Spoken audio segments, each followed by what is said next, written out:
Ang pagtatapos sa paaralan ay hudyat ng paglalakbay tungo sa magandang bukas. Bahagi ng paglalakbay na ito ay ang paghahanap ng trabaho para suportahan ang sarili at pamilya. Kaugnay nito, narito ang ilang tips para sa pagsisimula ng career. Sa report ng aming kasamang si Bench Bondok.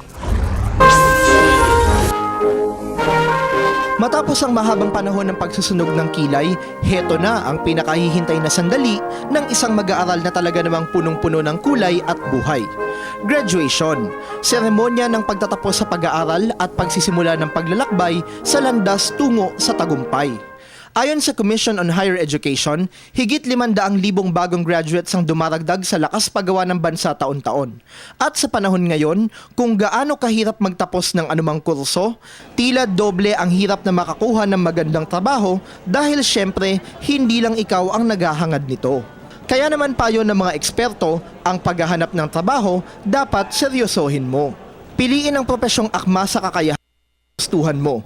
Kung iniisip mong ikaw ang perfect man or woman for the job, huwag nang magpahuli at mag-apply na. Paano mo nga naman malalaman kung hindi mo susubukan?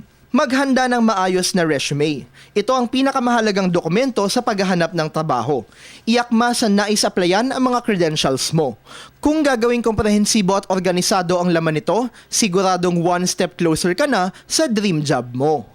Magkaroon lamang ng isang contact number kung saan madali kang matatawagan. Say goodbye na rin sa mga out of this world na email address and just be yourself sa ganitong detalye.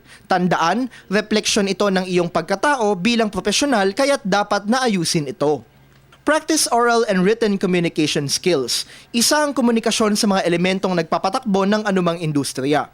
Kung malinaw ang pagpaparating ng mensaheng gusto mo, pasok ka na sa trabaho, hindi pa sasakit ang ulo at dudugo ang ilong ng employer mo. Higit sa lahat, samahan ng tiyaga at panalangin ang pag-a-apply na gagawin. Dahil anuman ang ating mithiin, ang Diyos pa rin ang nakakaalam at paniguradong ipagkakaloob niya ang pinakamabuti para sa atin. Walang instant success sa career at buhay. Ngunit upang maabot ito, dapat pakilusin ang nakahilatang katawan, gamitin ang nahihimbing na isipan, at paganahin ang nakakuyom na mga kamay.